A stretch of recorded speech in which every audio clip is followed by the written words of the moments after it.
On ne peut pas se tromper, nous sommes en Provence. La lavande, les vignes, les oliviers,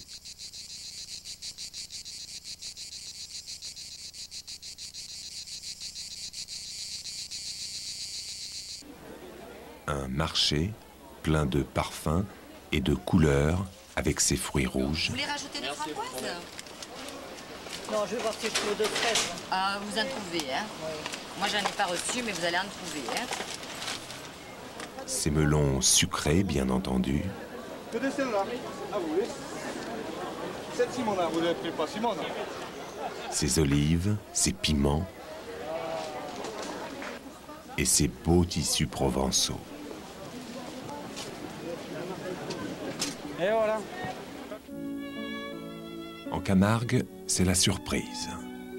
Des collines de sel, des marais sauvages et des flamants roses.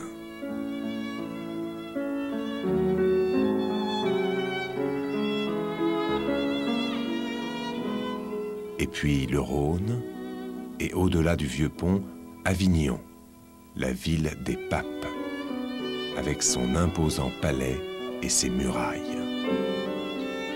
Au sud-ouest, Aix-en-Provence nous attend.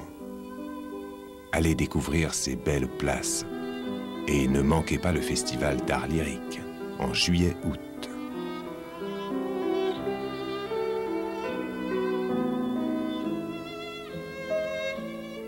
Les Calanques, c'est 30 km de côte, près de Marseille. Ici, la nature est préservée. Et cette île en face de Marseille, c'est le château d'If, la prison du célèbre comte de Monte Cristo.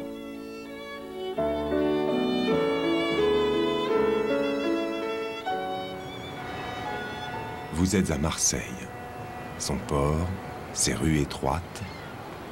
Marseille est cosmopolite et animée, avec environ 800 000 habitants.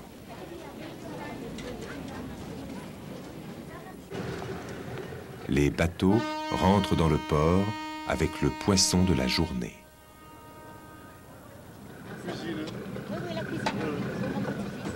Je vous mets les 2 poissons.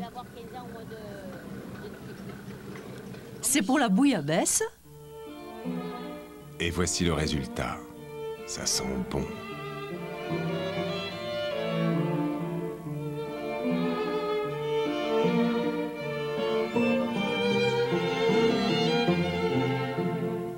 Suivant la côte, à l'est, nous arrivons à Saint-Tropez, port de plaisance pour milliardaires du monde entier.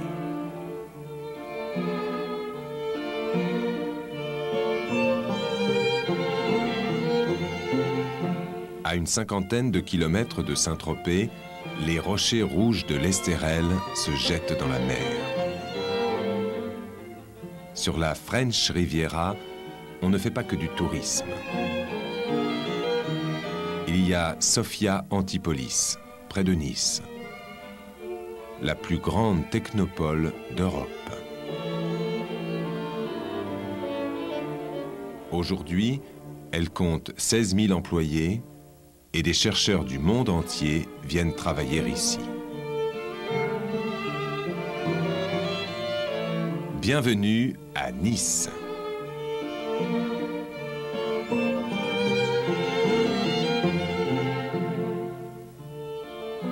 Dans le vieux Nice, une belle façade baroque domine le marché.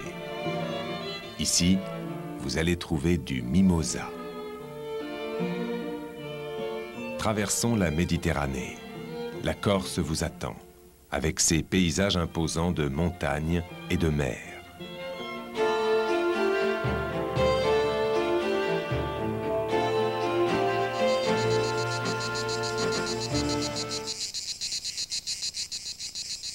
Devant vous, Grasse, capitale de la parfumerie depuis le XVIe siècle. Toutes les fleurs nécessaires à l'industrie du parfum poussent ici. Le jasmin, la fleur d'oranger, le mimosa. La maison Fragonard continue cette tradition. Nous fabriquons une gamme d'environ 300 ou 400 produits différents qui vont des parfums bien entendu, mais également des eaux de toilette pour femmes et pour hommes, des savons, des cosmétiques.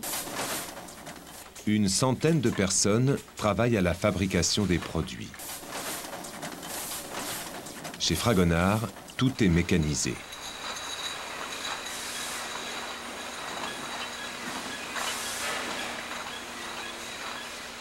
Autrefois, ces alambics en cuivre servaient à la distillation des parfums. Aujourd'hui, on utilise un système plus moderne.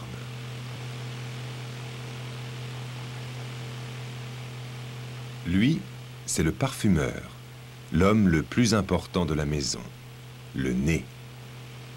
Il trouve les mélanges pour créer les parfums. Il sait reconnaître plus de 3000 essences de parfums. Lui, c'est le préparateur. Il réalise la formule du parfumeur. Elle peut contenir 200 essences.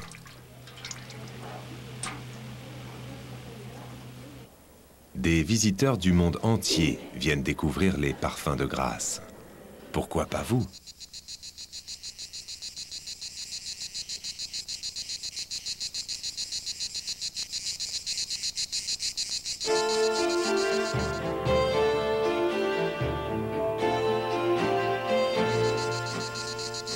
Comme une montagne au milieu de la mer, la Corse se trouve au carrefour des grandes routes de la Méditerranée. Elle appartient à la République de Gênes du XIIIe au XVIIIe siècle. Puis la Corse passe à la France en 1768.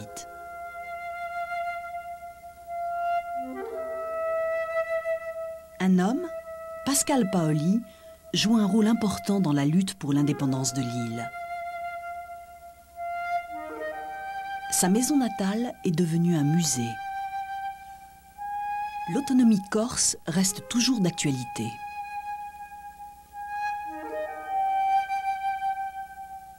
Mais le Corse le plus célèbre, c'est Napoléon Bonaparte, empereur des Français de 1804 à 1814. Depuis le siècle dernier, les villages de l'intérieur ont perdu une bonne partie de leurs habitants.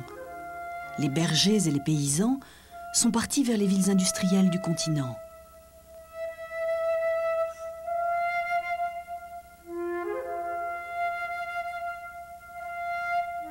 La beauté des forêts et des montagnes attire les touristes.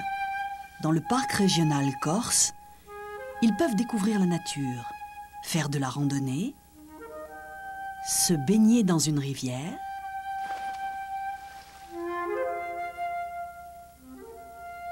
ou faire du cheval.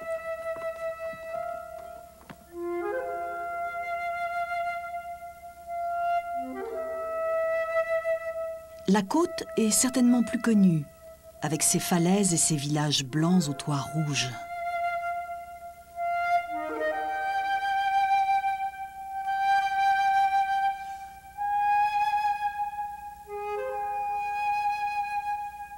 Au bord de la mer, on peut pratiquer les sports nautiques comme la planche à voile, le jet ski